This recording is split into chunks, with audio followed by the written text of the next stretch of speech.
Good afternoon. Welcome to T26. Okay.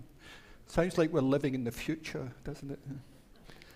Welcome to this remembrance and celebration of life for Orrin Cross.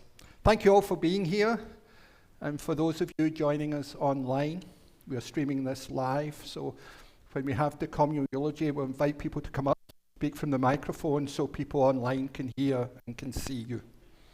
I am the Reverend Brian Ferguson. I have the honour of serving as the minister here at the Unitarian Universalist Fellowship of Redwood City, a religious community that Orrin was a member for the last 20 odd years.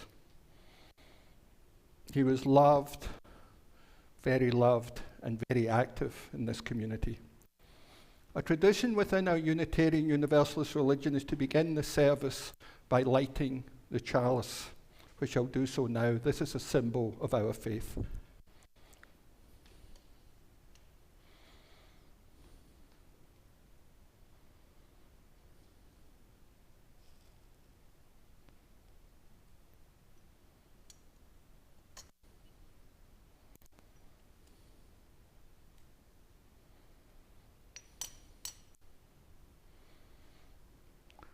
We light this candle and kindle this flame, hoping that each of us find comfort in its warmth and strength in its light. May each of us find in it the spark of illumination to bring forth our best memories of Orrin. So as we mourn his passing, as we do, let us gather as a community to celebrate the fullness and richness of the life of Orrin Cross. While Orrin's wishes may be for this to be a celebration of his life, we also acknowledge that the passing of a beloved family member, a friend, stirs feelings of loss and sadness within each of us. All our emotions are welcome here today. Orrin was always honest and authentic, and he would want us to be likewise. To be here on this important day, we all had to make many arrangements, especially those of us who have travelled from afar. Let us be thankful to everyone who made our journeys here and our presence here possible at this time. Our world is also a place of great joy and potential, yet it can be a place of great hardship and suffering. Let us take a moment in our compassion to think of those throughout the world who are living lives of hardship at this time. I invite you to join me in a moment of silence.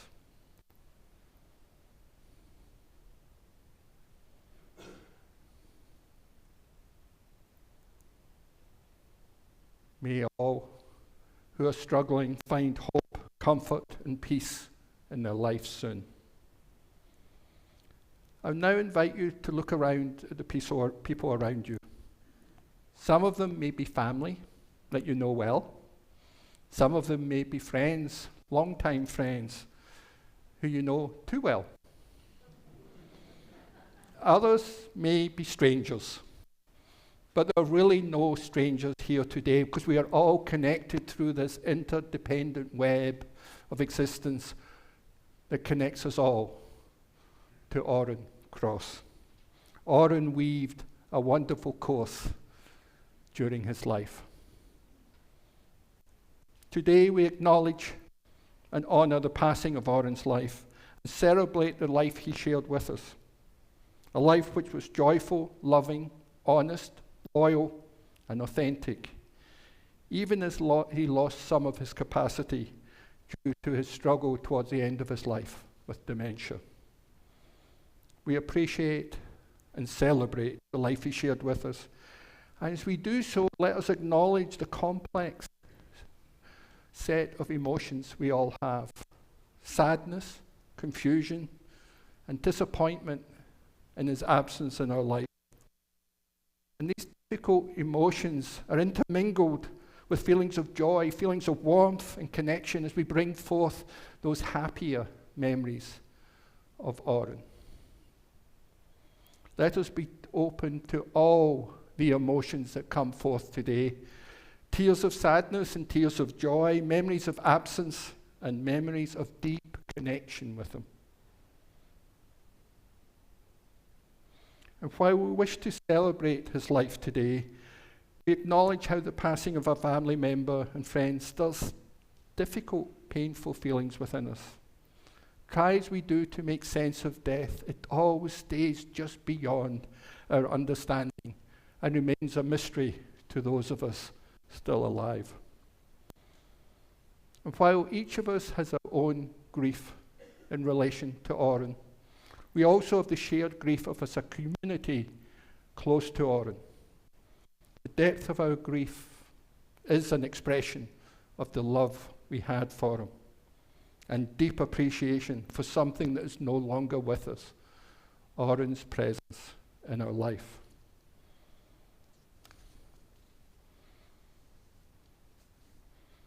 I offer these words of my colleague, Reverend Leslie Takahashi, to hold us all in love and tenderness at this time.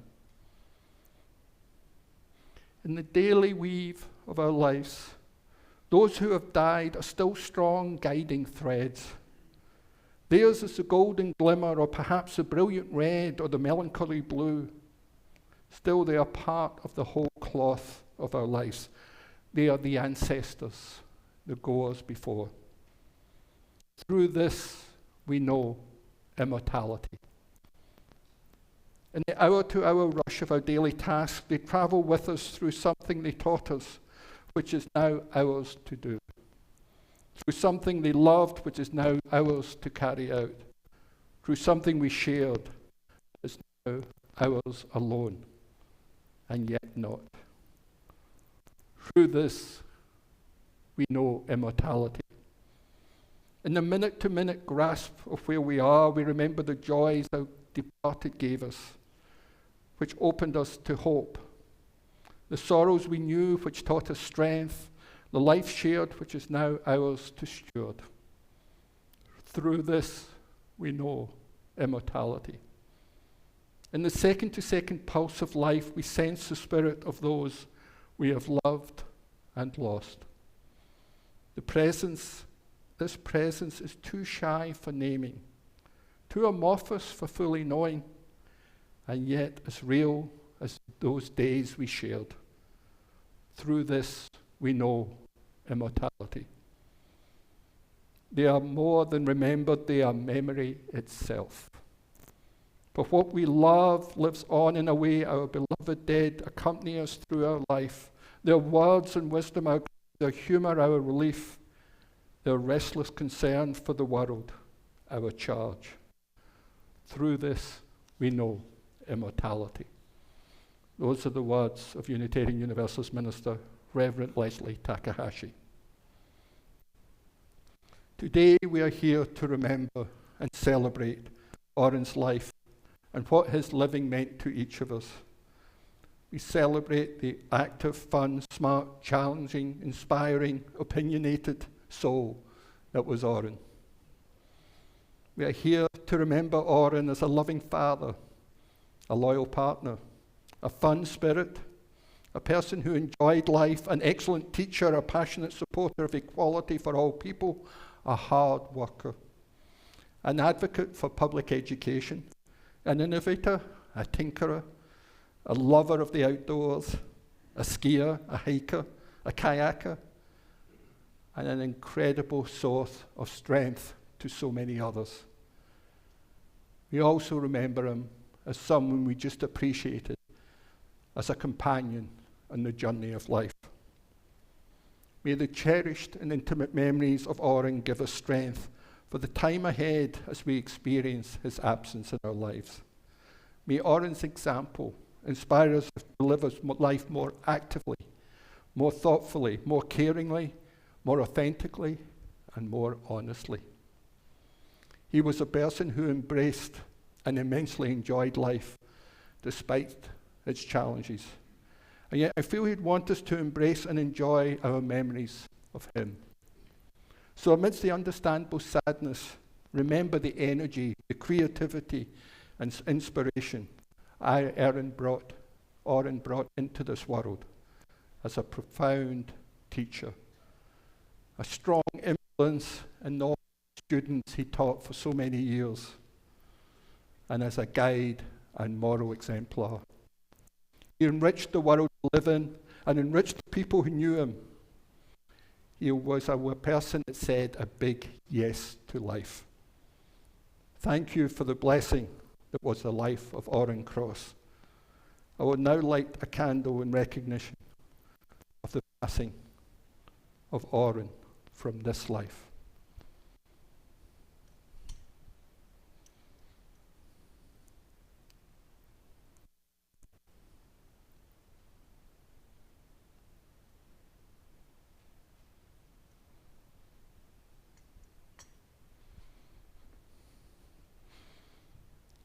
I invite you to rise in body or spirit. We'll sing our first song, Morning So Fair to See. The words will be on the screen.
After each we rise, beneath the eternal sky, into the light from the shadow path. Still shower pilgrim song, buoyant and brave and strong.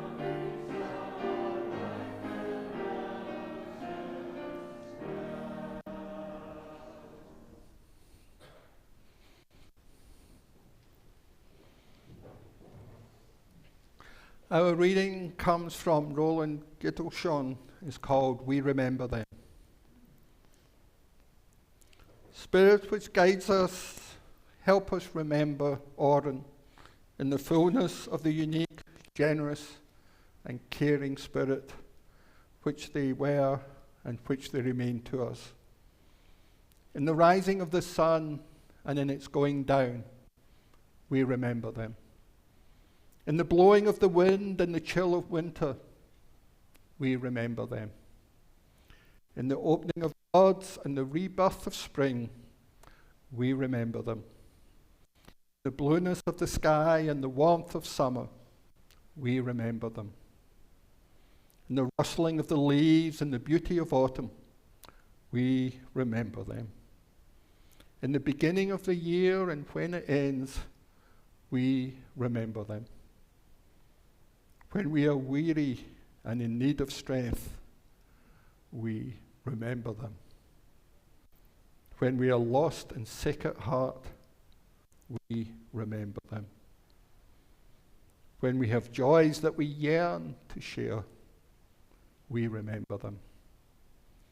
So long as we live, they too shall live, for they are now as part of us whenever we remember them. Amen. I invite you to rise in body or spirit again for our second hymn. It's Me, O Lord, standing in the need of prayer. Standing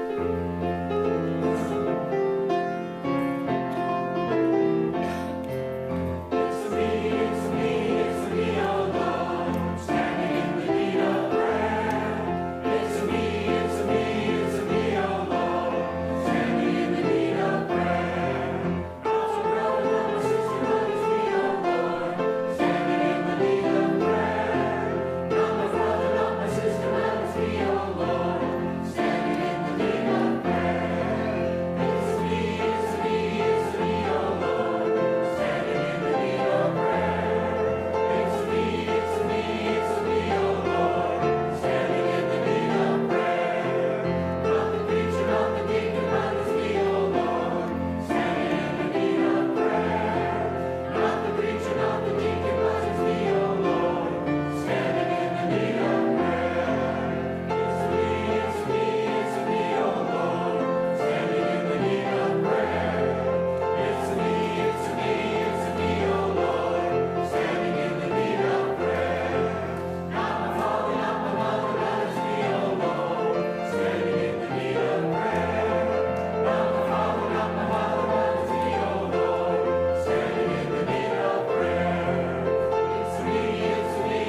That was jolly. I found my spirit rising.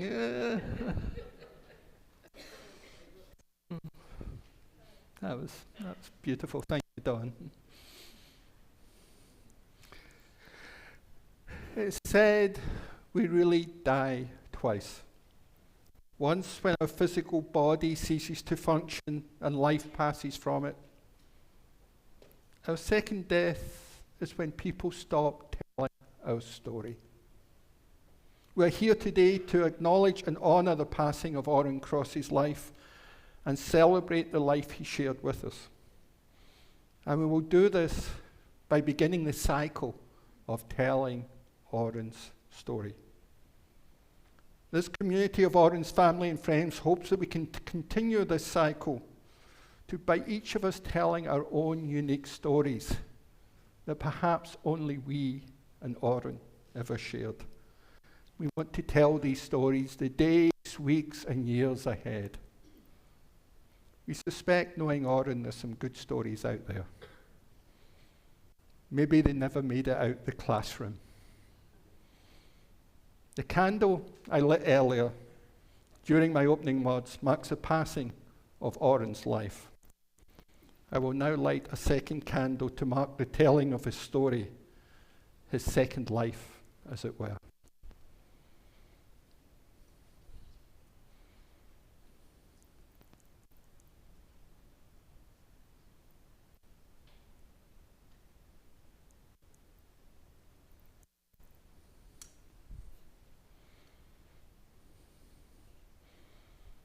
Let us begin telling his story. Richard Orrin Cross, Richard was his first name, but we knew him as Orrin, was born on January 20th, 1937 in Fortuna, California. And Orrin grew up with the family joke that President Franklin Delano Roosevelt's inauguration day was changed to match Orrin's birthday. Probably not true, but it may have given Orrin the sense that he was special, and he did seem to live a special life. His parents were Lionel and Janet Cross, whose examples were formative in Orrin's values, emphasizing the importance of education and of service to others. He had an older sister, Virginia, and an older brother, Lionel Jr., and his brothers seemed to have had a different type of example for Orrin. Described him as a rascal, but he was close to his brother, though he did not use him as a moral exemplar. During World War II, the family moved to San Jose, where Orrin's mother, Janet, worked maintaining steam locomotives during the war, and after the war, taught home economics. She is fondly remembered as an excellent cook, which does not seem to be a skill that Orrin inherited from her. His recipes were described to me as very creative, if somewhat unappealing. I had to confirm this example with Kimberly because I didn't quite believe it. He made a salad of jicama, kiwi fruit, and fresh mushrooms. Another Orrin delicacy was golden eggs, which were scrambled eggs containing every spice he could find in the cabinet, with lots of sherry. Yeah. Appropriate reaction. Huh? They were described kindly, I would say, as inedible. Orrin's father, Lionel Sr., is remembered as this tall guy with a gruff voice, often with a cigar in his mouth. He taught agriculture and led the Future Farmers of America program. His father was a strong influence on Orrin, with his values of hard work and service to others. Orrin, as a child, was a very good student, serious about his studies, but he had a sense of humour. He was also very serious about his health and fitness, traits which stayed with him throughout his life. Orrin's young cousin remembers him showing off with his chinning bar, how many chinnings he could do, and also how many sit-ups and press-ups he could do. He also had a great curiosity and loved taking machines apart to see how they worked. He was a tinkerer, and that was a curiosity that stayed with him throughout his life. Orrin's family attended the local Willow Glen Methodist Church, where Orrin became one of the unofficial leaders of the Methodist Youth Fellowship and sang in the choir. Leadership that came very naturally to Orrin, and he showed this leadership and confidence in his own agency throughout his life. It was in the Methodist Youth Fellowship where he met a young woman, Carol Kipp, who lived near Orrin in Willow Glen. Carol remembers Orrin being tall, very attractive, smart, and a natural leader. She was impressed, and her dad commented that Orrin would whistle when passing her house and then stop whistling when he got past it. Carol took this as a positive sign and asked Orrin out on a date. Not that common in the 1950s, I suspect, but those who know Carol are not the least bit surprised. Their first date was Carol's senior prom, and Orrin had competition on the date since Carol had gout, which is this inflammatory arthritis resulting in really painful joints. How does a teenager in San Jose get gout? I thought that was a disease pirates got.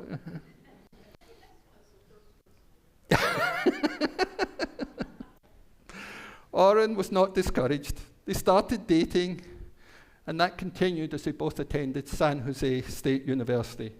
Orrin would pick her up and they would drive to college together for a couple of years.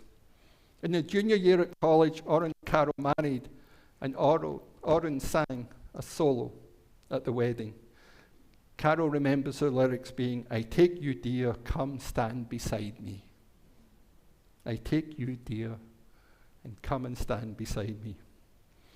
They lived in student housing, and Orrin bought them both 4-gear rally bikes from Europe, green rally bikes.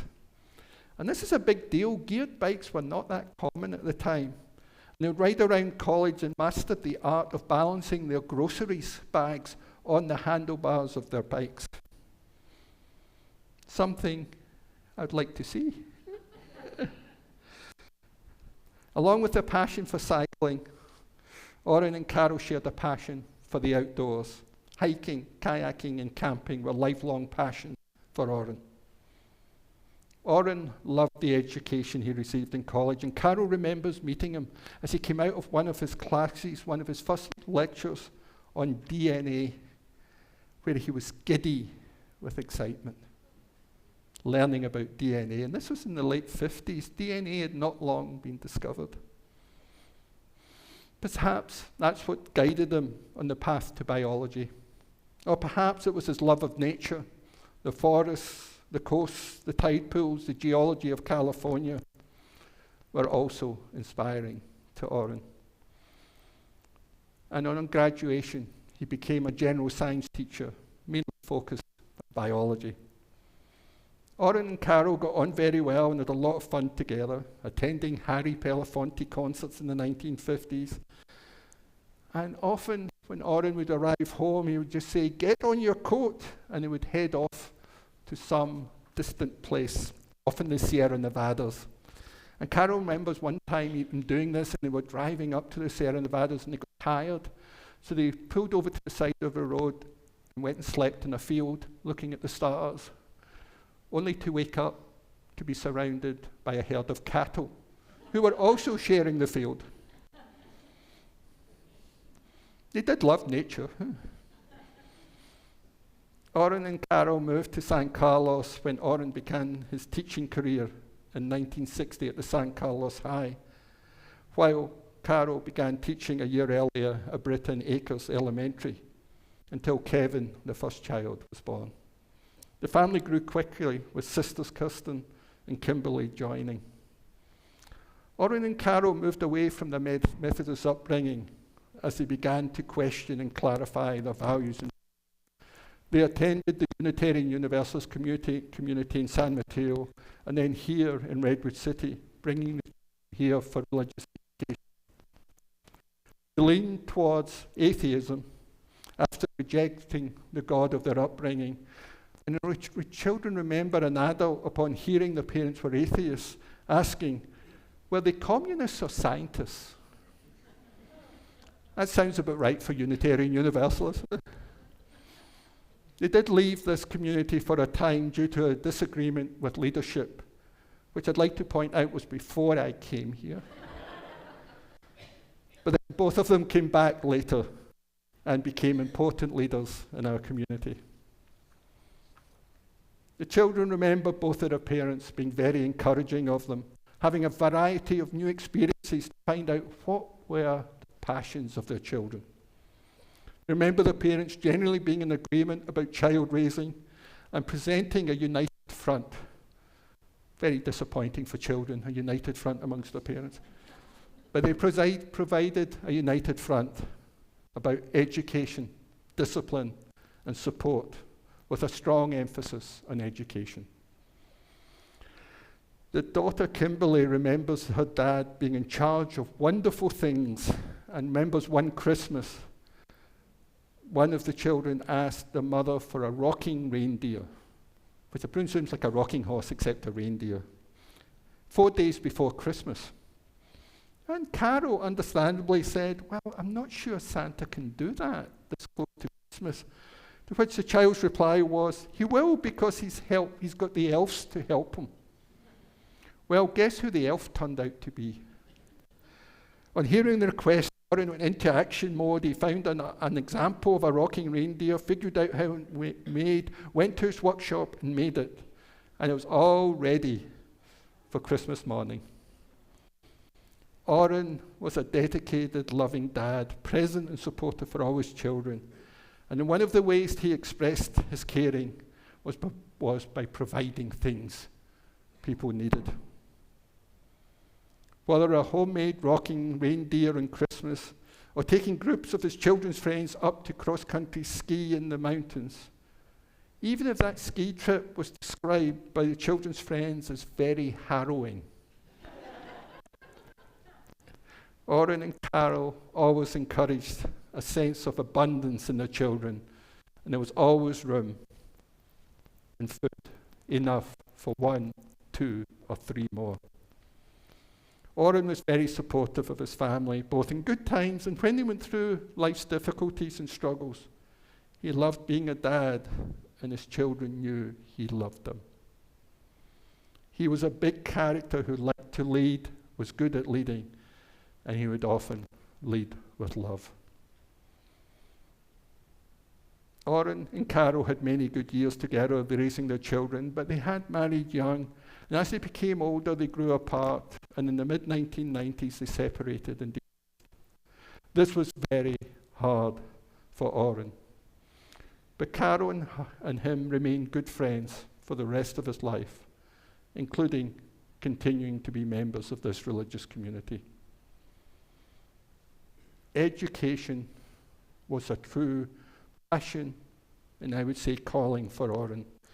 He was a talented, innovative, and dedicated teacher of science, mainly biology, for 37 years. 22 years at San Carlos High School until the school closed, and then at Caromount, retiring in 1997. While at San Carlos High, Orrin received the National Science Foundation grant that allowed him to earn a master's degree in biology from Purdue University. This involved Orrin and his young family traveling to Indiana for 4 summers in their small camper van. Orrin made his classroom special with nice carpets, good sound systems, big screens for showing photographs. He was a keen, avid photographer. He felt the classroom as a place of learning should be a special place for his students. He was devoted to his students. His class was known to be challenging, but he was regarded as fair and always willing to work with any student who was struggling. He was known to drive over to students' houses unexpectedly, drop in the parents, to let them know his concern for students of what they needed to do to catch up. I'd have been mortified if my teachers had done that. His class was described by some of the participants as something else, which may not be negative, but more reflective of the challenging and demanding natures of the class. Our office manager here at Unitarian Universalist Fellowship of Redwood City was one of his students and said, Mr. Cross, she never called him Orrin, it was always Mr. Cross, was my favourite teachers. It was also one of the toughest class I took and one of my favourites. I learned so much. Similarly, many of his students remember his classes being one of the most interesting in their education. He took classes on many field trips to tide pools on the coast, to Monterey, the Sierra Nevadas, even longer field trips to San Diego Zoo and Wild Animal Park, and he was very conscious of making it affordable to students. This practical education was an important aspect of the curriculum for Orrin, since his goal was not just to teach science and biology, but to teach students how to learn. Teaching students how to learn, I believe, is a hallmark of all great teachers. Orrin was creative and innovative in his teaching methods, pioneering multimedia in the 1960s before it was even a term, creating audio tutorials, sound stations with cassette lessons set to popular music. Some of his students mentioned developing a love of Billy Joel's music because of Orrin's classrooms. Orrin had good ideas for creative educational approaches, and he was not confident in his ideas, but committed and talented enough to make them happen. I know we have some of his students and many of his fellow teaching colleagues here with us today, and I hope they can share some of the first-hand experiences of Orrin's educational impact on generations of local students during the communal eulogy that we'll be having in a few minutes. Orrin's influence, though, went beyond the classroom and his students. He was president of the Teachers Association, dedicated to the success, competency, professionalism, fair compensation for teachers, and funding for the schools. Orrin believed that education could transform lives and strengthen society. He believed knowledge carries with it both privilege and responsibility, and became a strong advocate for fairness in public education. During the 1960s, his wife Carol, and consequently Orrin, became involved with Citizens Against Racism, which was pushing for school desegregation in the San Francisco Peninsula. Orrin was committed to giving as many people as possible the educational opportunities he felt they deserved. Carol and Orrin would show up to school board meetings with children being babysat in the van outside the school board meeting. And Orrin had a special way of recruiting babysitters. In his class, he would ask students to raise their hand if they wanted an A in his class. He would then ask them, who would like to babysit for him? Keep your hand up if you would like to. This seemed to ensure a high quality of babysitter. I know the Cross children, both of them have said to me they had a favourite babysitter, but I'm not going to disclose the name, so if you ever babysat for them, you were their favourite babysitter.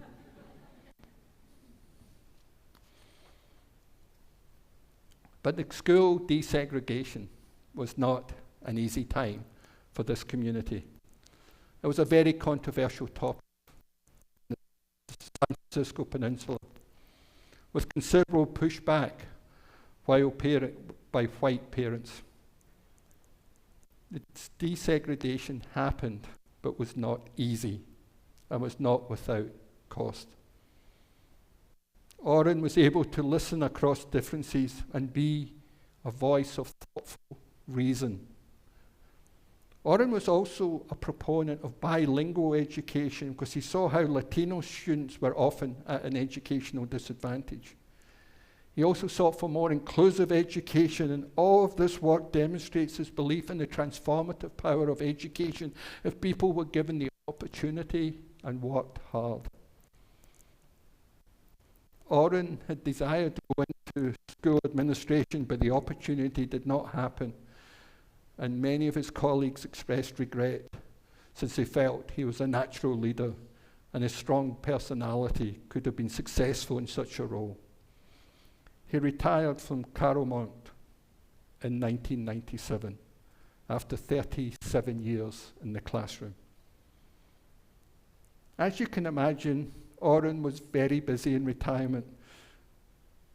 Since he needed to continue to be active, he became involved with and married Mary Louise Navarrete in 2001, being welcomed into a family and greatly enjoying the extended family and their many gatherings and celebrations. Mary Louise and Orrin enjoyed foreign travel.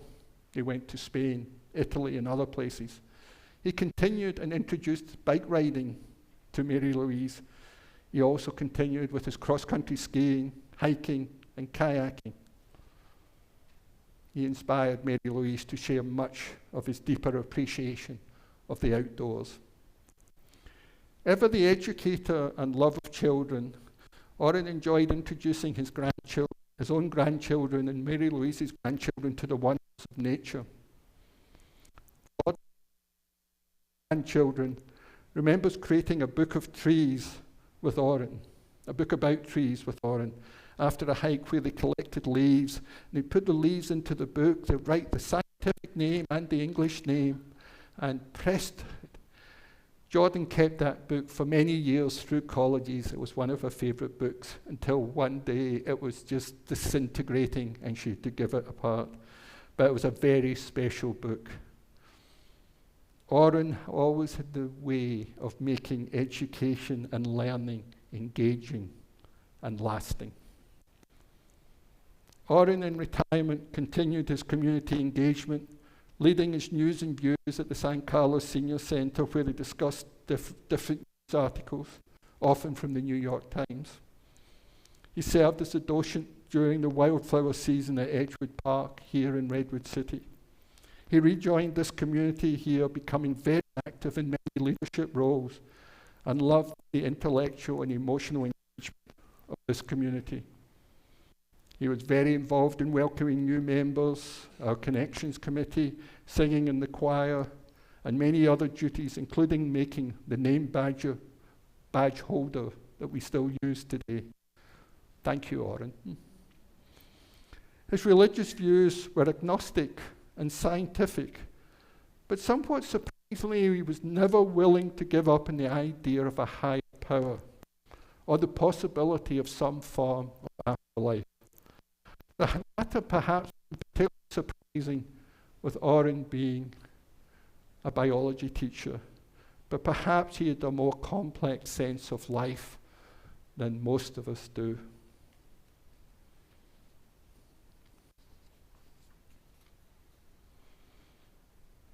His wife in 2020 died after some severe health struggles, and his daughter Kirsten died 2023 after a long struggle with cancer. And for the last few years of his life, Orrin was showing struggles with dementia, despite having been mostly healthy throughout much of his life. As those of us who have had family members struggle with dementia know, it's a cruel disease, robbing people of their memories, of many of their memories, and creating great difficulties for those caring for them. Dementia was a great struggle and frustrating for Orrin. Despite this, he still remained generally kind and sweet, even when he felt miserable. Orrin left his beloved California in 2021 to live with his son Kevin in Colorado. Kevin cared for him well and lovingly amidst the many challenges of dementia, until moving him to Morningstar Assisted Living and Memory Care Facility, where Orrin spent the last year of his life. While he lost many of his memories towards the end of his life, some of his essential memories remained intact. Songs he learned with the Methodist Youth Fellowship. He always remembered he was a teacher, and the people close to him that he loved remained familiar with him. And his daughter Kimberly remembers singing to him on his deathbed. Orrin Cross, passed from this life on May 19th last year. Orrin really was a special person, a loving parent, a loyal spouse, a good friend, a talented educator, a fixer, a doer, a singer, a lover of the outdoors, a joyful spirit, a truly good person in many ways. We miss him. We will miss him. He has taken a little piece of our hearts with him, and he has left a big piece of his heart with all of us. For that, we are eternally grateful. To finish this eulogy, I would like to share the words of Quaker Stephen Grellett. I shall pass this way but once. Any good things, therefore, that I can do, any kindness that I can show to any human being, let me do it now, for I shall not pass this way again. I'd now like to invite the Unitarian Universalist Fellowship with Redwood City Choir up to sing Sweet Low.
Thank you, choir, and thank you to Don Rayan, the director of our choir. The communal eulogy is a tradition within Unitarian Universalism where people can come up and share their stories, their memories. They can be profound, they can be funny, they can be heartbreaking. They're all welcome at this time. But sharing stories of what was Orrin's impact on your life. We invite everyone to come forward to the podium since we are streaming this and people can see and also use the microphone.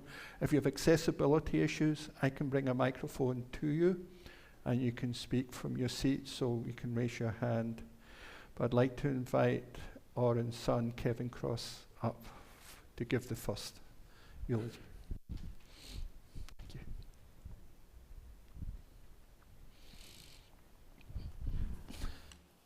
Well, I want to start by expressing my appreciation for everyone for coming to my father's memorial service.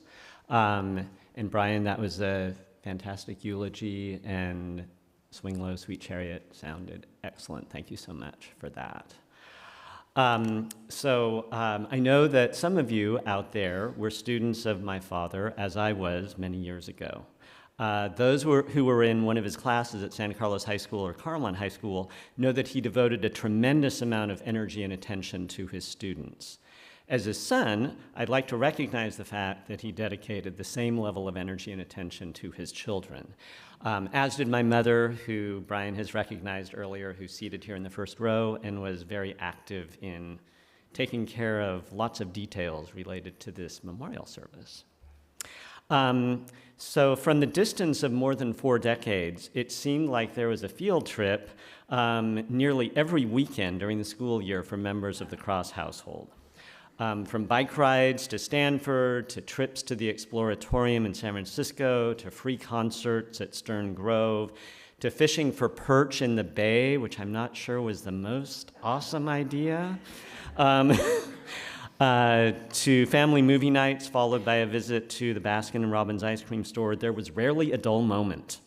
During school breaks, the field trips got longer. A trip to Hawaii, road trips to Death Valley, 2 trips across the United States in the family motorhome, a trip to Guadalajara where we all learned Spanish, except for my father, whose language acquisition skills, sadly, were no match for his biology teaching skills. And countless trips to the Sierras, as Brian mentioned before, in that same motorhome, with hikes, boating, and singing American Standards, Methodist Youth Fellowship songs, and civil rights songs at night around the campfire. One of the things that I did with my dad that probably made the biggest impression on me, however, was when he planted a garden with me when I was 5. I still remember the wonder and pride I felt at growing radishes and pumpkins. 58 years and 43 gardens later, I still experience some of that same wonder and pride when I grow my gardens. And, as is the case for most gardeners, the next year is always going to be a better one. It was partly for that reason that I decided, with my sister's consent, to have my father terramated when his time came earlier this past year. Yes, Brian reminded me that it's actually 2026 now, not 2025. After a 3-month process, his body had been changed into just under 300 pounds of soil. I applied most of that to the areas where I have my vegetable garden this past November. I also am trying to figure out which species of tree I could grow in a smaller amount of his soil in Colorado as a bonsai specimen. Other members of the family are thinking of other ways to honor him with the earth that he has become. Tomorrow, weather permitting, we're going to be making a trip to Pillar Point to leave a small amount of my father's soil in the tide pools there. The Pillar Point field trip was his favorite of the many field trips that he took with his classes.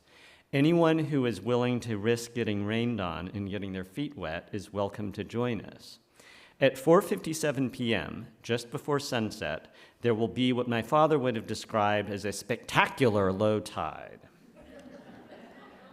Please see us after the service. My sister and I are both going to be in the social hall with a sign-up sheet if you are interested in attending that, and we can talk about the details. And speaking of my sister, I believe that she's the next one to speak. Kimberly, do you want to come on up? Oh, no? Yes, ma'am. Go ahead.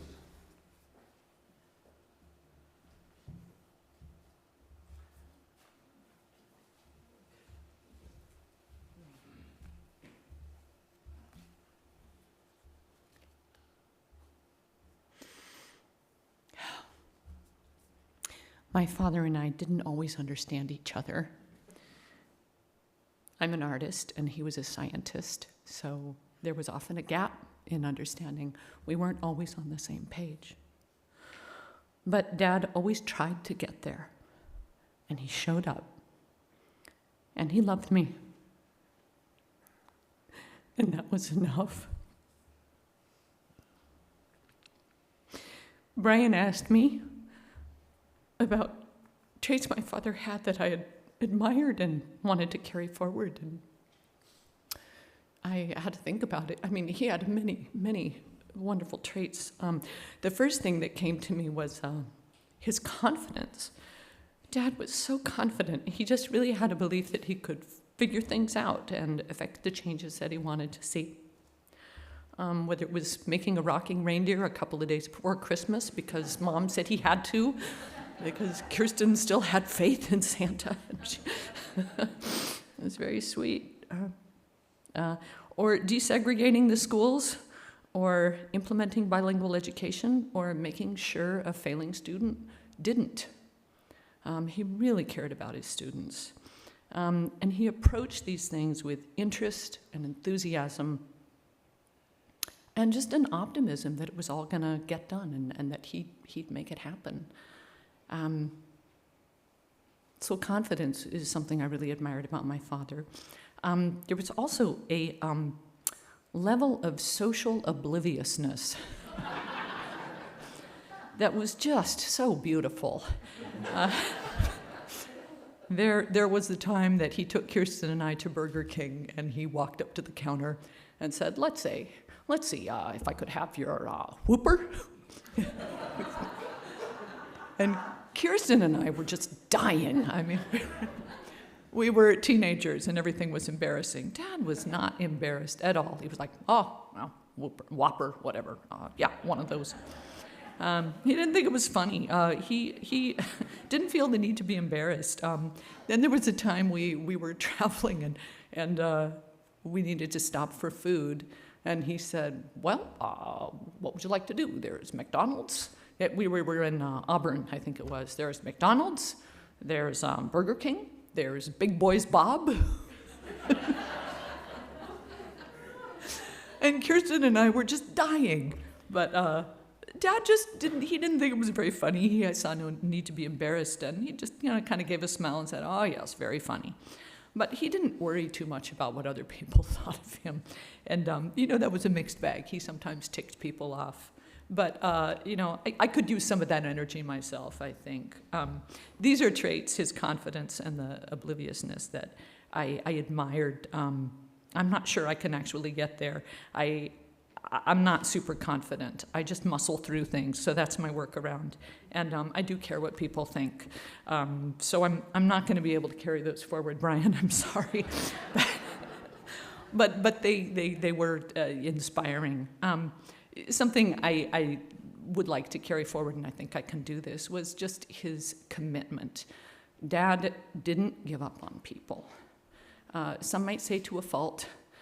He never gave up on people. Dad was very principled, and he was very opinionated. And he would tell you about his opinions, sometimes at length. And over the years, he had profound disagreements with friends and colleagues. And we'd hear about these altercations at home around the dinner table. He'd trash talk people behind their back, but you'd hear a lot about, I was just frosted. I've never heard that word before or since. I think that was a dadism. Or, he'd tell you about these arguments he'd have, and he'd say, I looked at the guy, and I said, do you mean to tell me that blah, blah, blah, well, son of a bitch, blah, blah, blah, blah. And these were arguments he always won. in the story that he told. But, 6 months later, a year, he'd be saying, oh, yeah, I talked to thus and so, and I'd think in my mind, wait a minute, I thought he was a bad guy. And so I asked Dad once, and he said, oh, no, he's fine. He would just come back around, and if you disagreed with him on this, that, or the other, he'd come back around, and in a year, he'd find a project that maybe you would agree with him on. So divorce was never an option with my dad, just for everybody. He stuck with people. He took breaks from people, but he kept showing up. And discussions around politics, religion, disagreements around that, he never let those get in the way of his connection. He just kept coming back. Dad wasn't on social media, but if he was, he would never unfriend you. And he would never silo himself. He would never sit over here or just talk to people in this group or that group. And I feel like in these times of polarization that we're in, I think of my dad and his ability to just keep coming back, to find a shared purpose and work towards something worthwhile. Dad didn't always understand others. He was not always on the same page as other people, but he tried to get there, and he kept showing up, and he cared deeply, and that was enough. And may we all live our lives like this. And now that's what I want to say about my dad. And I would also like to say that public speaking is the number one fear of most people. People fear public speaking more than they fear death in recent polls. And I think maybe it's because, you have to die, so everyone's reconciled to that. But public speaking is optional. But I would really like to encourage people, if you have a story, we'd love to hear it. The family would love to hear it, and this is a safe space, as the kids say. So please, we hope you'll share a story. Thank you.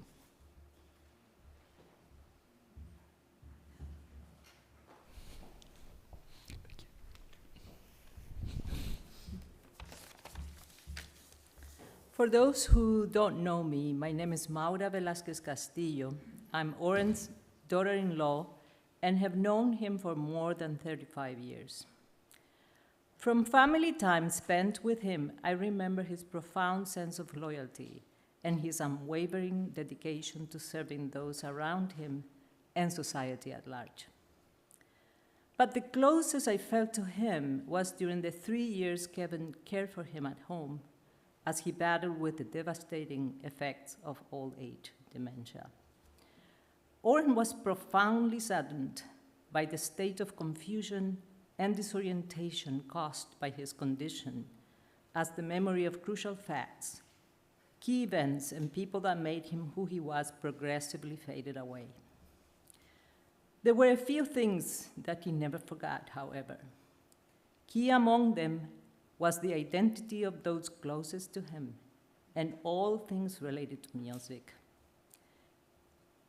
He remained close to the music of Harry Belafonte, the first name he always came up with when asked what music he would like to listen to. I owe him my current thorough familiarity with songs such as Jamaica Farewell and the Banana Boat Song. He had a beautiful singing voice to the end of his days and continued to remember all lyrics he sang with his family during holiday get-togethers.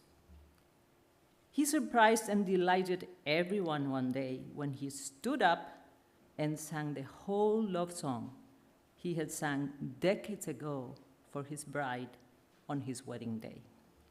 And of course, he always smiled and happily accepted any invitation to join Kevin and me on our Saturday tango dance practices. I was honored to be part of the final goodbye ritual when he passed away. It was important to be there with Kevin and our daughter Julia to help with the final closing of his eyes, to place the last violets and clover flowers on his body before it was rolled away from his room and from our lives. We will continue to care for him as we nurtured the bonsai oaks and the full-size lemon trees that we will grow in his memory.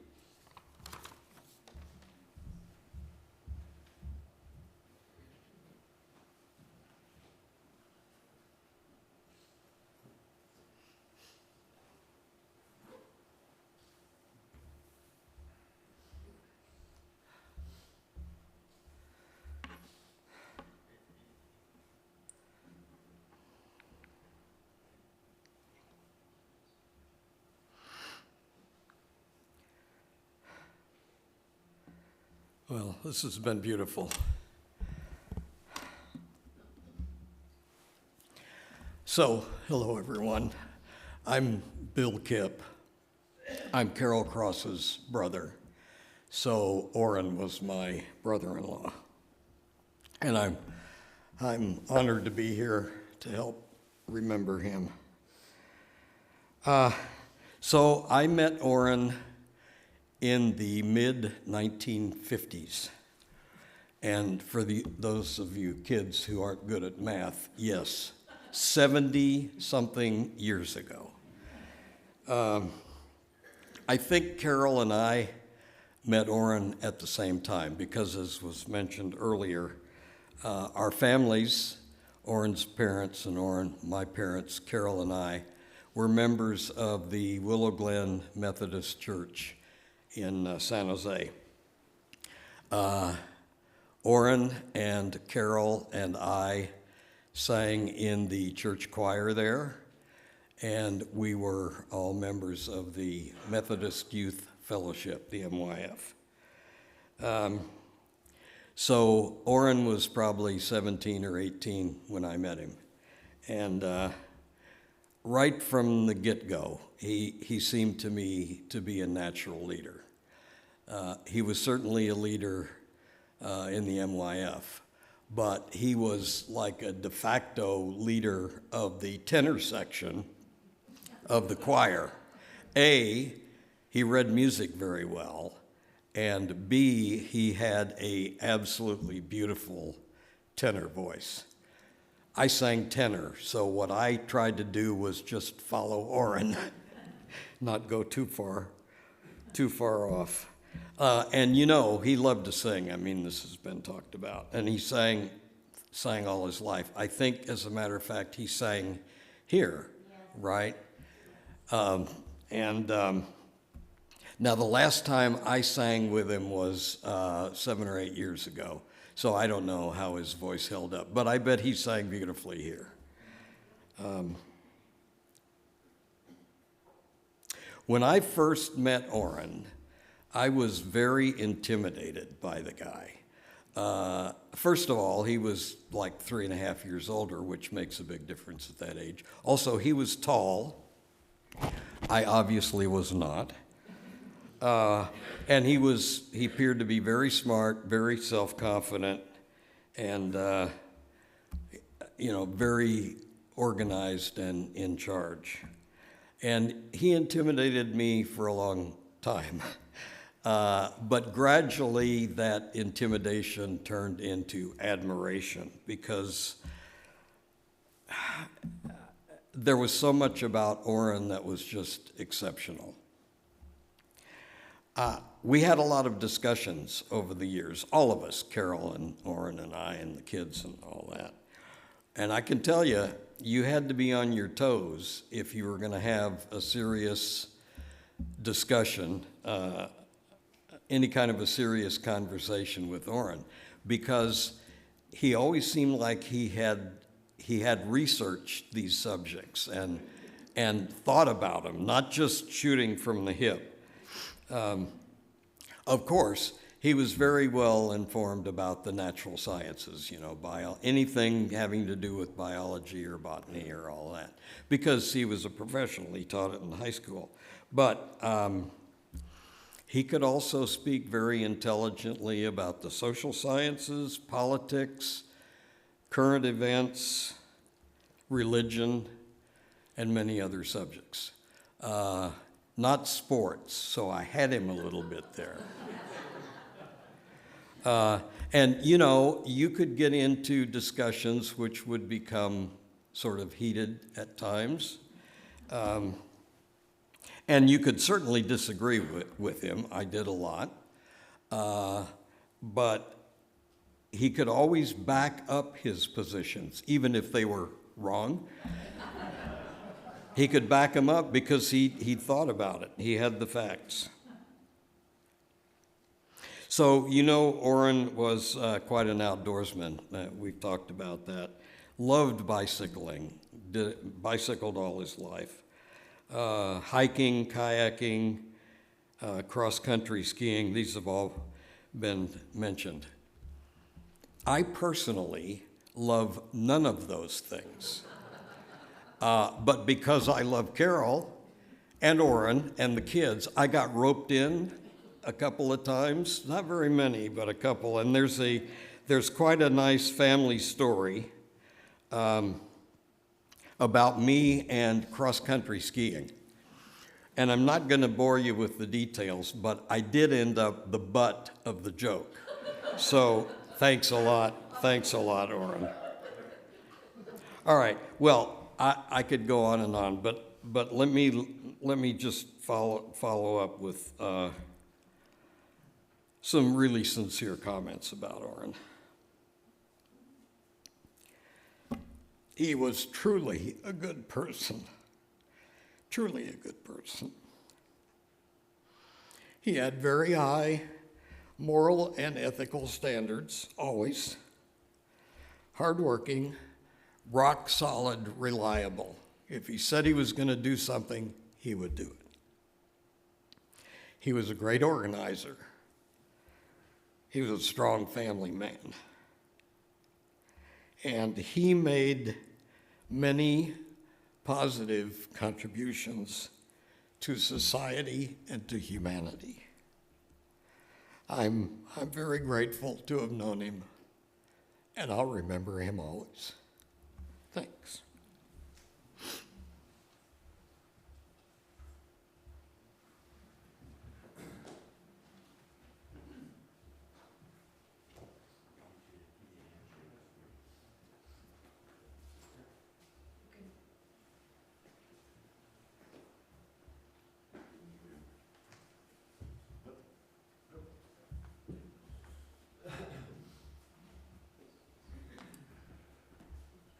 Well, I'm just going to do a quick ones today. But Orrin and I were brother-in-laws, and my first little event is to remind, it was a kind of an in-joke that was between my wife, his sister, and he. Shortly after my wife graduated from college, she bought a car. And shortly thereafter, when Orrin suggested and was able to con her into borrowing a car for a trip to the Sierras for a winter trip. And I think Carol may have been included in that. They were going up there for snow and skiing and so forth. And but on the trip, a large, very heavy pine cone fell and hit the car right in front of the windshield. If it had been 6 inches one way or the other, it probably broke the windshield. But anyway, it became an in-joke between my wife and Orrin. Not many people knew about it, but she would always say, I bought a car and my baby brother was the first one to put a dent in it. And that dent was there for at least 10 more years before we finally sold the car. My second thing is to tell you that I think in a very mild way, I've got a contact with all of you, if not all of you, most of you, in that our families used to get together in sometime around November, and we would meet at Orrin's place usually, because it was a larger home, and we silk screened our Christmas cards. And we did about 85 for our family, for our list that we had, but he always wanted to do about 150 for everybody that he knew, every teacher that I think he ever knew, and for many, many of his students. and he gave those cards out. So you may have remembered some of those cards. They've been around for a long time. We did that for 10 or 15 years, something like that. I don't remember. But anyway, I remember Orrin, and he was a great guy, and we got along very well together. And I always took the neutral position between he and his ideas that he came up with.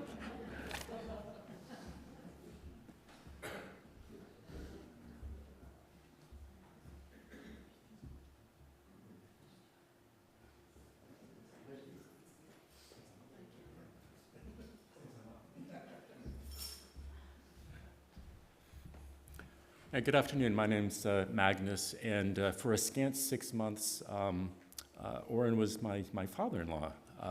I've known him for well over 10 years, but then Kimberly and I got married last November. So I had the privilege of knowing Orrin when he was in the latter part of his life. What really strikes me so far in listening to everybody is how kind of the core of a person lasts from beginning to end.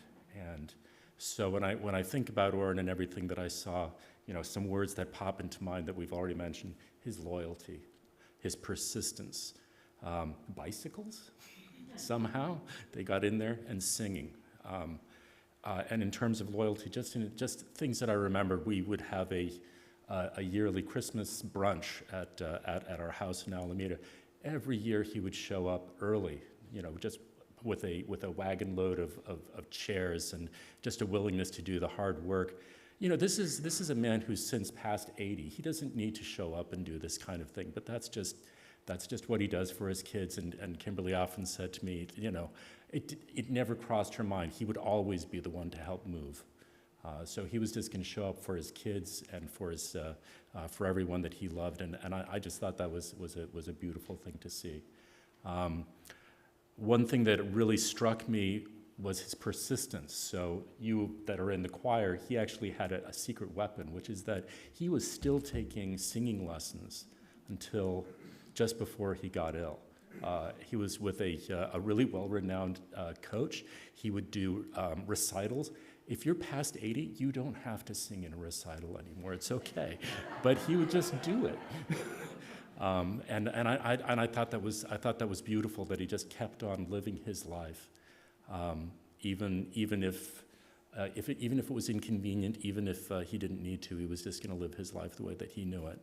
And the last story that I have, Maura was talking a little bit about how she experienced part of his decline.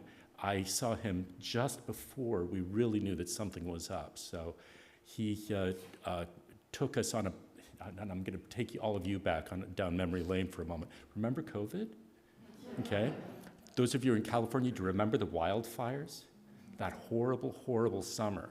Just at the beginning of that summer, when things were really heading in a bad direction, he had the idea to go on a bicycle ride.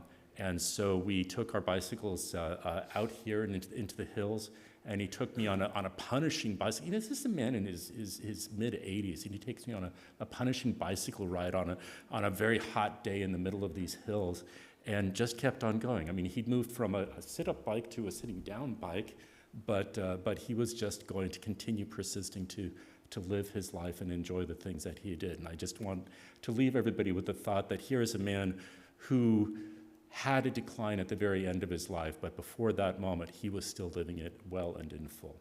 Okay. Thank you.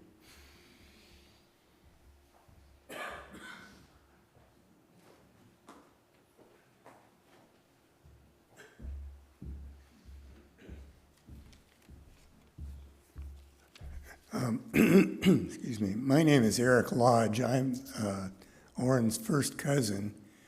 His mother, Jeanette, was spelled Janet, but pronounced Jeanette. And my mother, Dorothy, were sisters in a family of 4 children. And Orrin and his siblings, their family grew up in San Jose primarily. We grew up down in Orange County in Southern California. And we'd see each other. I'd say we'd make a trip north and they'd make a trip south. We'd see each other maybe 3 times a year, something like that. Orrin was about 5 or 6 years older than I was. I didn't have an older sibling. He didn't have a younger sibling. So I think the times we got together was kind of a, maybe I'm stretching it a little bit, but sort of an older sibling, younger sibling relationship. And so he kind of enjoyed taking me under wing, and as has been mentioned, he enjoyed figuring things out, whether it was biology or mechanical things or whatever, and he would kind of take me aside and, maybe it was Tinker Toys or what do you call it? We had these sets, Erector set, yes, which nowadays it'd be Legos, I think, but that's what it was back then, and we'd work on little projects, and he kind of got a kick out of showing me how things were done, and I can kind of see that. I didn't see that much of him in the later years. We'd run into each other on occasion, sometimes occasions like this, unfortunately. But I can see how he was an extraordinary teacher, because he had that talent even when he was in his youth. And I wanted to mention another thing. Everybody called him Orrin. I didn't know until I read his obituary that his first name was Richard. He was always Orrin. Well, he was named after, the name Orrin was our mutual grandfather, Orrin M. Thompson, who, with the family, came to Southern California in 1910. And our grandfather, Orrin, who went by O.M., but Orrin, the grandfather, was one of the first automobile aficionados in that area. He had the first auto repair business in Fullerton, first auto dealership in Fullerton.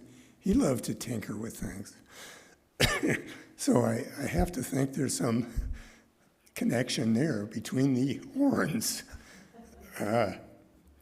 And they even looked a little bit alike, kind of slender and taut facial expression, that sort of thing. There's one family story, though, that we've passed down over the years. We used to have a Christmas party at our house in Placentia in Orange County. We had a house, we're out in the orange groves, and had a nice big basement. We called it the rumpus room, where we would hold a party. We had a ping pong table and a pool table and tables at a fireplace and so forth. So the family used to get together on Christmas Eve at our place, and the crosses would come down, and we'd see them. That was one time during the year we'd get together. Well, it must have been 1955, I'm guessing, something like that.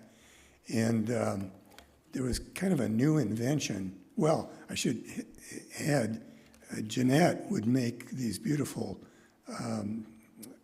apple pies. She was a great cook. And so a new invention that had been coming out about that time was the whipped cream dispenser, where you push the side of it. Well, our Aunt Helen was there, who was one of the sisters in the family, and her husband Harold. Helen was a real bombshell of a beauty, even in her older years. And she was always very elegantly dressed, and she was wearing this beautiful knit dress. Her husband, Harold, was an athletic type. He'd been a championship swimmer and shot putter. And anyway, Orrin was playing around with this whipped cream. He was trying to figure out, how does this thing work, He pushed as you push it down, and boy, it just sprayed Helen all over. And of course, at first everybody kind of gasped, wondering, oh God, what's Harold going to do about this? Is he going to take Orrin to the woodshed for, but no, pretty soon everybody started laughing, and it became a story that we tell year after year. So.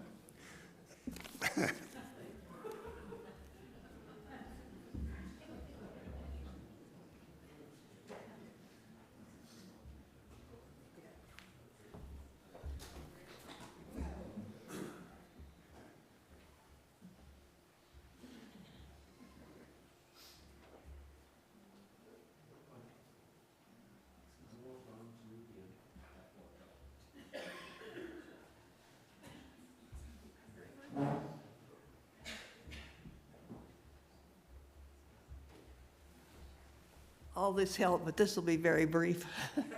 I thought Kimberly might tell this story, but she didn't, so I will share it.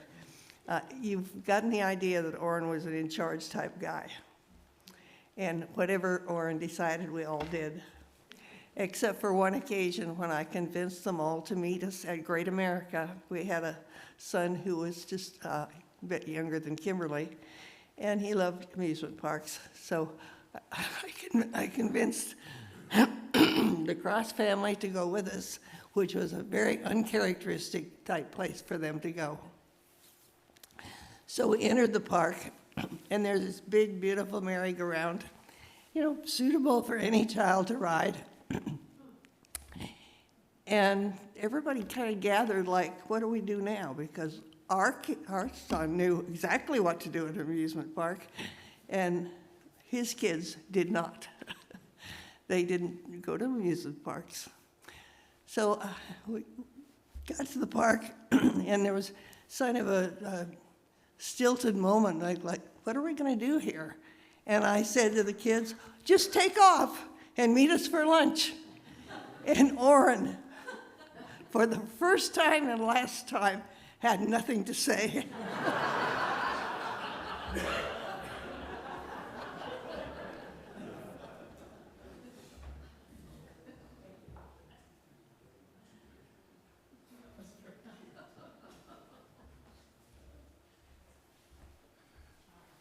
Anyone else would like to come, just come forward.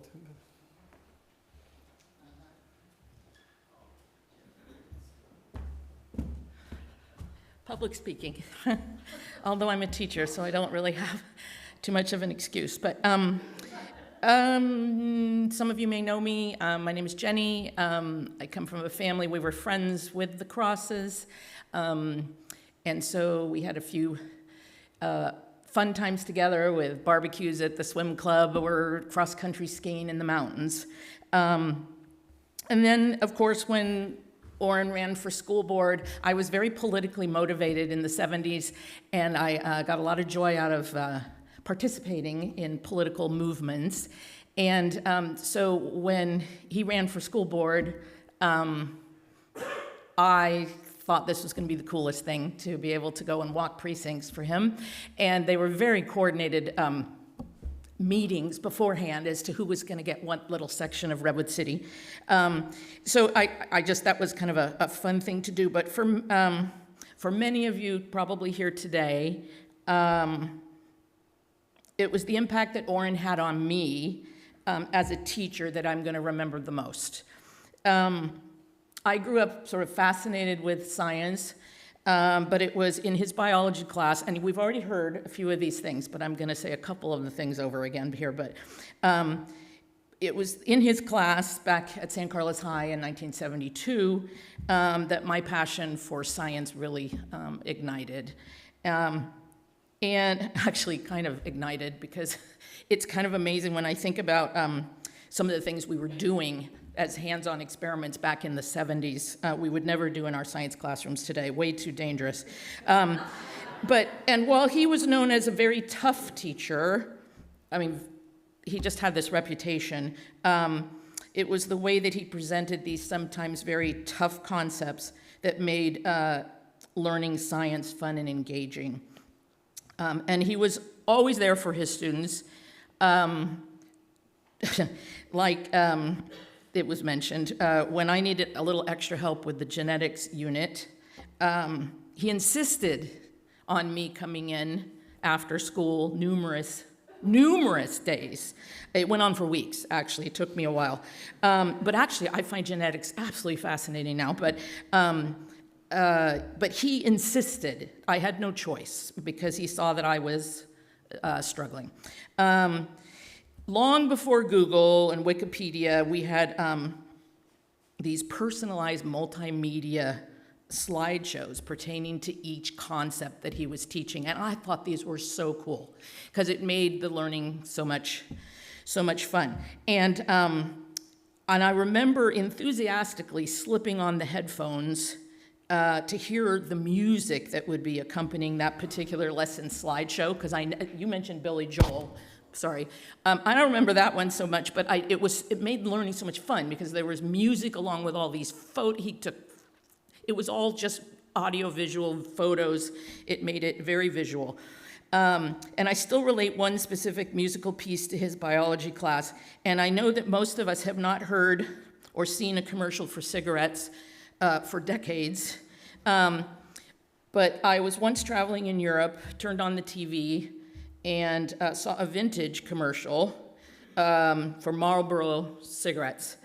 And it featured the Marlboro man riding into the sunset on his horse to the ever-familiar music.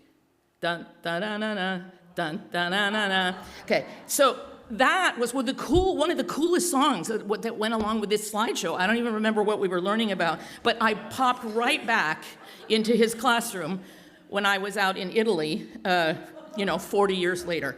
I just recently had my 50th high school reunion, and I have to say that while I do remember a lot of my teachers. What I don't necessarily remember are the things that we actually did in the classroom, like I did with him. And 50 years later, I pretty vividly remember the real hands-on lessons and experiments and labs we participated in, although I do shudder to think of the equipment and materials we used back then. Mercury, actual mercury, right in front of us that we were playing with, and asbestos, and all those Bunsen burners with the asbestos burning right up into our face. And formaldehyde for all our dissections and things like that. And I remember the field trips to the beach, to the tide pools. And I actually went numerous years, multiple years, because I enjoyed it so much, so I convinced them that I'd go with some of the other classes in the future years. And it was at the tide pools that I encountered my first gumboot chitin, and you can look up the gumboot chitin if you'd like, and my first live baby octopus, and I really developed a keener interest in ocean biology. Fast forward, I went on to college, got a degree in marine biology and environmental science, and for the past 40 years, I too have taught science to kindergarten through 6th graders in Palo Alto. The experiences that teachers provide in their classrooms, both good and bad, can and will have a lasting impact on students. My experiences in Orrin's classroom helped to shape me into the teacher that I have become. I used some of the same teaching strategies that Orrin used in order to engage my students in science, to make science learning fun, understandable, up close and personal, and real world. My students love my lessons as I once so enjoyed his. That's it.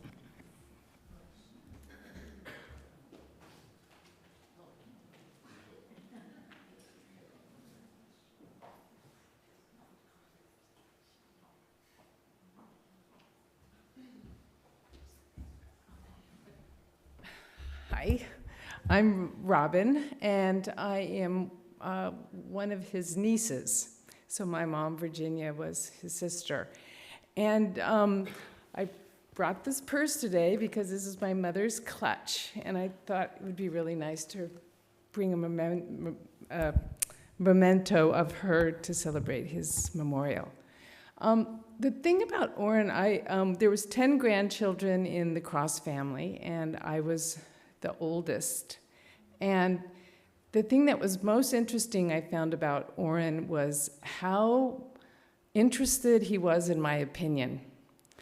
And he really treated me as a a person worthy of having a very significant opinion about things. And we all gathered quite often on Sundays at my grandfather's house, and there was a big swimming pool, and there was kids and a lot of chaos and big family dinners, and it was really lovely. And but he really engaged me in a way that, as a child, nobody else did until I was much older. And I really found that to be very meaningful to me as I was growing up. So, and my heart really goes out to this family, because it's been a tough couple of years, and they've really come through with such grace. So we love you all.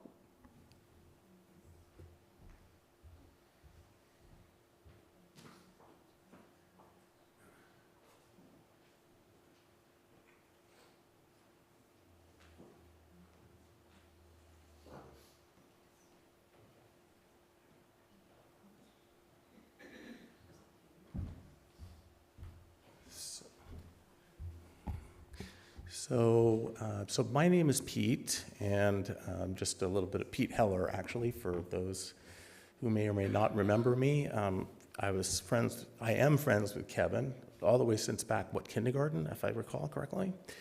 So I did have a lot of engagement with Orrin in different ways over the many years that I knew Orrin. As I mentioned before, I first was introduced to him when I used to come over to Kevin's house a lot. I used to call on the phone, "Hey, Kevin, could we play?" So then, I'd come over, and one of the other things that was interesting is I was over a lot, and I used to always ask, or I don't know if I asked exactly or was offered to stay for dinner. So that would happen quite often, and I remember Orrin in his ever-engaging discussions, his wit and his interaction and interest in all different kinds of things that we talked about. So I remember those dinners as a very engaging, fun time. So I also remember, so as mentioned before, they used to go on summer trips because he was a teacher. They had the summer off, and I remember at least 2 summers, maybe more. I took care of the house for the 3 months. That included the gardening, taking care of the house, Gertrude and Nervous, the 2 chickens. But what was really interesting was all the prep work that went into it. I remember Orrin and Kevin and the family would be very much involved with teaching me about all the different things I had to water and how I needed to water them, and don't water them too much, so there was lots of details there. So I learned a lot about that. The other thing, too, that we did a lot at Kevin's house was we did Halloween haunted house activities. So for a number of years, we would produce or pull together these haunted houses to make them scary. And Orrin and Carol let us, in many different cases, dig up the yard in different ways. And one year, I remember, we literally dug a grave in the ground, big enough for us to get into that grave and pop out and scare the crap out of the different kids and family members that were coming. So that was something that we really, really liked to do. That was quite an experience. I also remember, I also rode my bike up to high school, up to San Carlos every day, as well as Orrin, I guess, and Kevin also. There were a number of us that did that. And Orrin let us store his bike in his, I guess in basically adjacent to his room was an area, like a garden or dirt area. So we used to keep it there. But in retrospect, there were a number of times that, and I don't know how I got away with it, that I think I was late into class, and I would come like meandering in while he was starting his class. And I don't think he ever got mad at me, but I still feel really bad about it to this day that I did that. So, never again.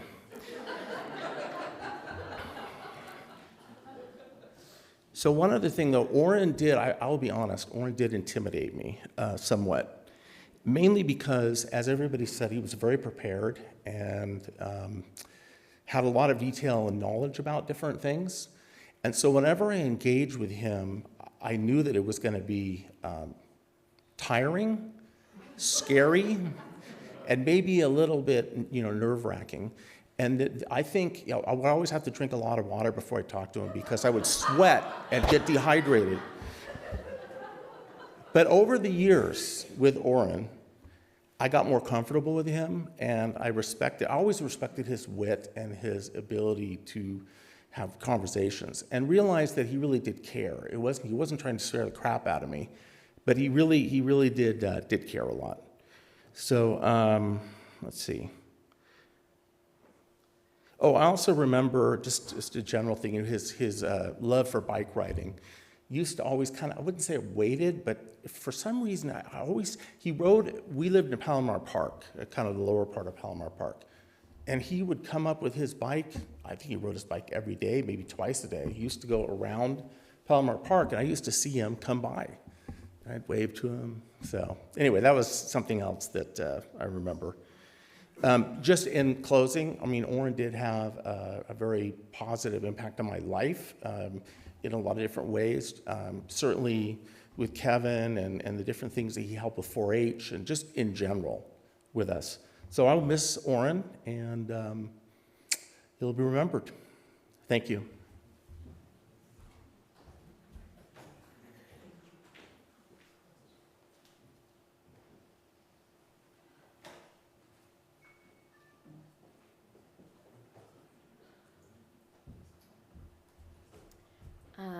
I'm Julia, and I'm one of his grandchildren, and I'm sure that Orrin was an exceptional person, but to me he was just my grandfather who was always charmed and delighted by me, and he liked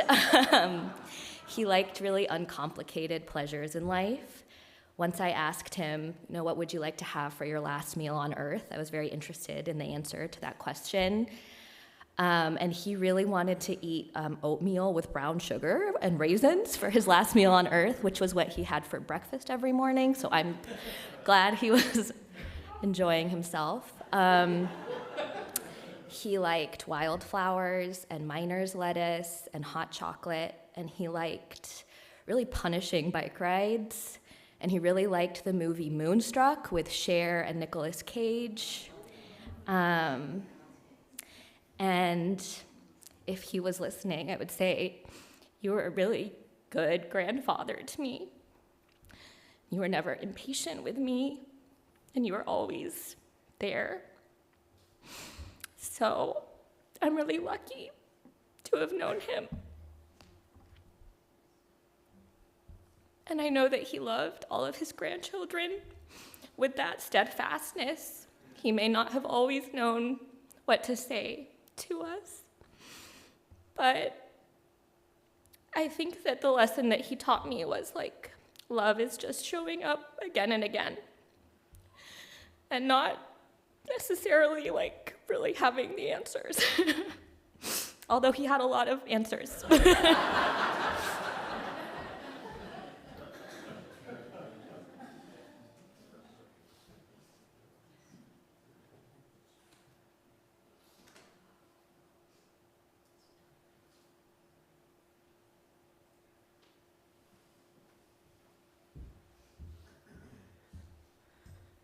I think this means you're next, Janisha.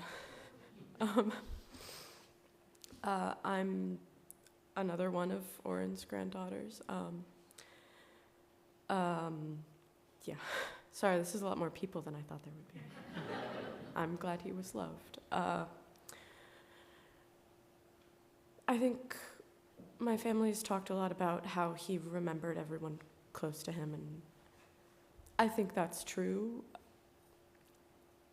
I don't know if he recognized me the last time I saw him.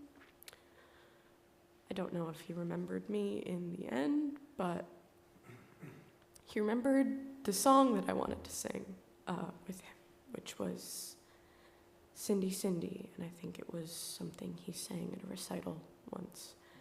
And it's kind of a dark song. It's about a prostitute who dies by the sewer.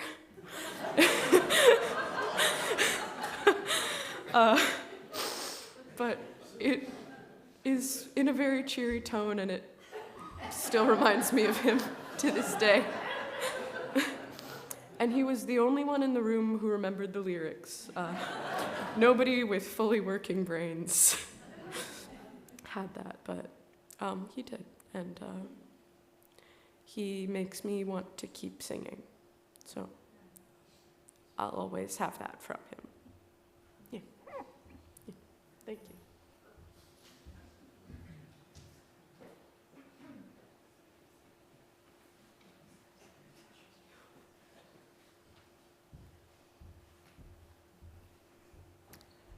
Wow, there's a lot more people. I'm Janisha. I'm one of his granddaughters. I have two memories that I would like to share. One of them is a bike riding story. I think I was maybe 9, 10 years old, and he wanted to take me on this big, grand, bike riding across the Golden Gate Bridge. And I remember starting off thinking, oh my gosh, this is gonna be great. Like, I'm gonna keep up with Grandpa. I've got this. And about 10 minutes in, I just stopped going. We were maybe like a fifth of the way across the bridge. And he looked back and realized I had barely started, and he had to come all the way back to come get me. And he looked at me and he was like, this is terrible, isn't it? And I was like, yeah, Grandpa, this is a lot. But he just said, keep going, take a deep breath. And I made it all the way across the Golden Gate Bridge as a 10-year-old, and I just felt like, wow, like I've got the best grandpa, because he was there for me when I was gonna give up. So that's a memory that I have of him that I love. And the other one is in my younger years. I'm old, guys. I'm old. I'd spend the night at his place, and he had a beautiful house. And when I couldn't sleep, he would go to the living room, and he'd give me some hot chocolate, and we'd stay up and watch the Harry Potter movies. And he was really big on keeping that series on CD. He was really proud of it, and we'd stay up. Can't tell my mom anymore, but we wouldn't share it with my parents that I'd stay up till like 1 o'clock in the morning watching Harry Potter. But I loved it because we both knew like every word to the movie, so we could just, recite the words that were, being told on the screen. So I just loved it because he was there for me, and, he, and like Julia said, he didn't always know what to say, but he was always there. So, yeah, thank you. And yes, that was pressuring.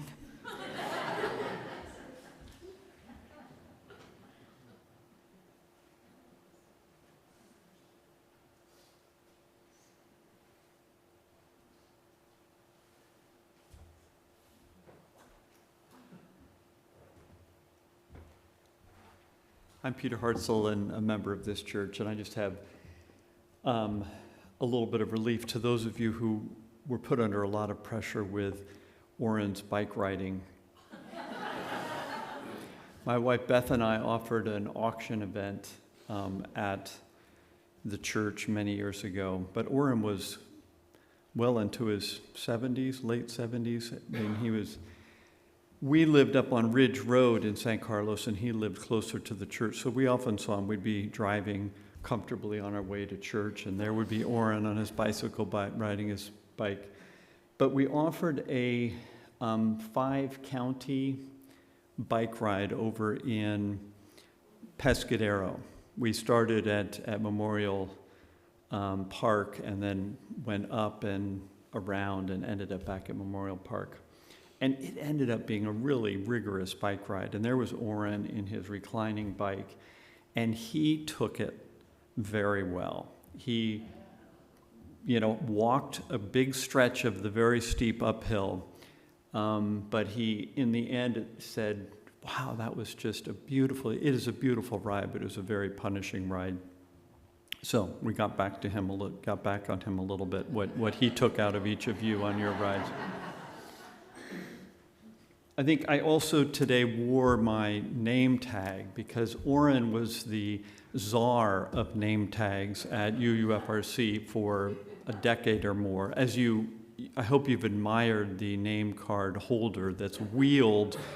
It's about the size of a Volkswagen, and it's so meticulously organized with the letters, and he had figured out how many people in the church corresponded with each last name letter.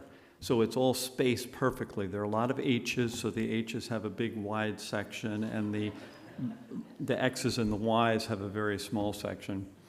But then every Sunday after church, he would be meticulously updating our tags. They were color-coded, they were organized. If they got a little bit wrinkled on the edges, he'd replace them. It was beautiful to watch Orrin manage the name tags at UUFRC. And then finally, I'm a member of the choir, and for many years, Orrin was a wonderful tenor in the choir. The lighting in this sanctuary has not always been as fantastic as it is right now, and Orrin came prepared. He would always have his music ready to go, but as the years went on, he started to wear his headlamp so that he could read his music.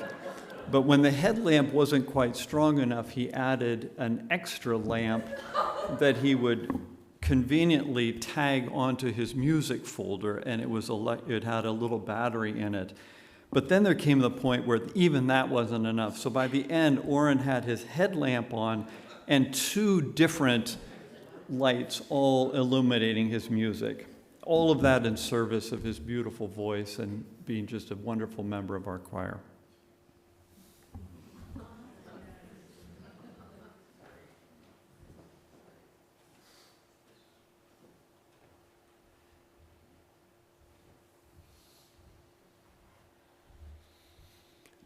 Last call for stories from here, but I hope we'll continue in the social hall afterwards.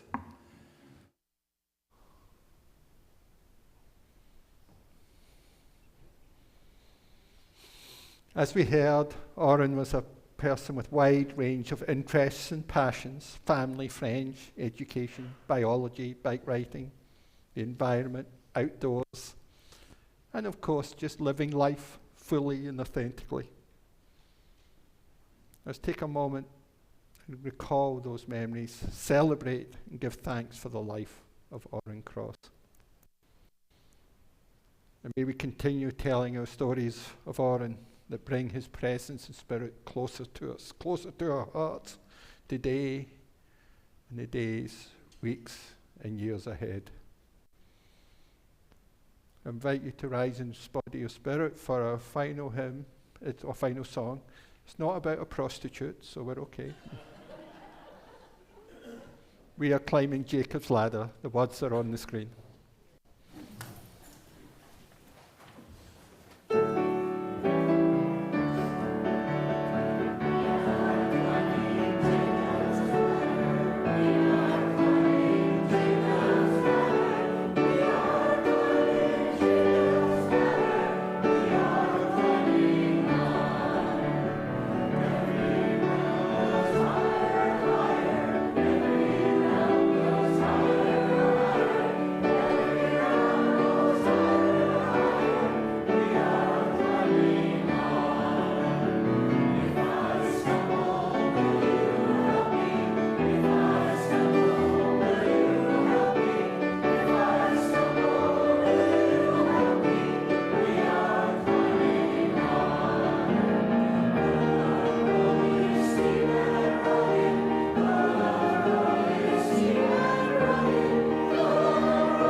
Well, just to remind everyone, thank you all for being here. The family really appreciates it. There's going to be a reception in the hall directly across to your right. There'll be food and refreshment there. Please join the family. Sign up for their event tomorrow in the tide pools. And let's just keep Orrin's memory close to us. For everything, there is a season. A time to be born, a time to die, a time to plant, a time to reap, a time to weep and a time to laugh, a time to mourn and a time to rejoice. For everything there is a time to live, a time to die. In the belief of a life well lived, a life of richness and laughter, a life of teaching and curiosity, a life of loving and being loved, a life of hard work and dedication, a life of passion and compassion, a life of family and friends. Let us honor and celebrate the memory of Orrin Cross. Let us now return to our lives, grateful for the gift of Orrin's life, grateful for the gift of our own, and grateful for the memories of Orrin we carry with us to bless and enrich our lives. Blessed be, and amen. I invite Orrin's family to leave and invite everyone else to be seated for the postlude and then join us for refreshments.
And I think I may soon adopt Orrin's strategy.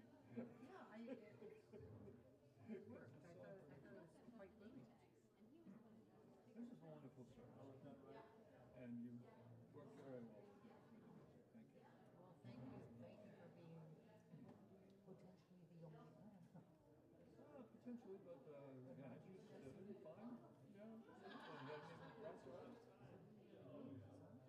That's right. He does, but he's used to singing like that. We grew up together for a while. Well, I remember whoever the singer said that we would follow Orrin in parts of it. I remember that Orrin would always lean in you, and often he would ask you, can you just show me this part, and bring you over to the piano and sing this with me. He was he wanted it right. Yeah. He wants it right. So do I. Yes. It's a fault I can't exactly walk away from. Yeah. But you know, I don't think I've ever told you how much I have a sense of spirit inside, a sense of soul. I've armored it to deal with life, but it does wound me actually both physically and spiritually to sing in the crowd.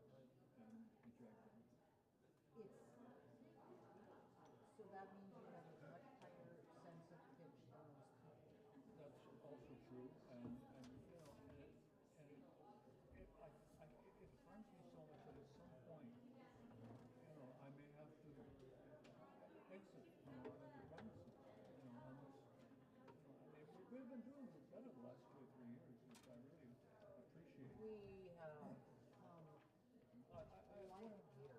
What I'm trying to say is, I'm sorry if I was a little cranky in the other room, but the thing is that most people, it's meaningful to me. it's very disheartening to hear the comment like that for the other singers. They don't feel it, so they don't hear it. As long as everybody's sung this much together, that's okay for most people. Together, that's hard for me too. But it is. I will maintain the key long after people have passed me by and they're lower key.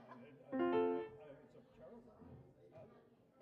Because I know I should just adjust. And but granted, it hurts. F is a key that tends to flatten. F is a key that wants to sing. Oh yeah. But, what are we going to do? We had 2 total rehearsals because we called an extra rehearsal for it. I mean, it was, you wouldn't know it to see. You wouldn't know it from what came up. But I was told multiple times, saying, we really like to sing, no, this time, no, we don't want to have a choir, no. And it was a week ago, it was right before Christmas Eve, when they said, oh, I don't know, did I already send this to you? And the choir, I hope the choir has time to learn the song. After 2 months of being told that the kids don't want the choir. Just like that at the end. Somebody reversed course, huh? I don't know how it happened, and it seemed completely inappropriate for us not to sing. It was one of us. And I had no idea that he'd been a member here so long. I wonder why I don't remember. I mean, I remember singing with him in choir for a time, but I wonder if he was here more during the K, what's her name? No, I don't think he was there at all during K. Okay. I'm So then, pretty sure he didn't because, well, shoot, we should have taken some pictures back then. Yeah. I think there's one out there with him in it. Isn't there? Well, I don't know, I haven't looked, but I'm saying that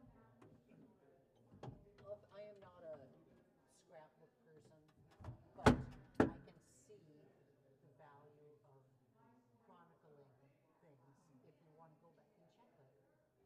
Who the heck was in the choir at that time? But I don't remember him. Remember we used to rehearse occasionally at Kay's house? Excuse me, Kay's house, the town of San Carlos arrived in? No, Kay's house, the incredible place in San Mateo. Was it in San Mateo? Yeah. Okay. Keith could tell you the neighborhood because it's a ritzy neighborhood. When they lived in blah, blah, blah. I mean, I don't know. What was her house name again? Kleinerman? Kleiner, yes. Yeah.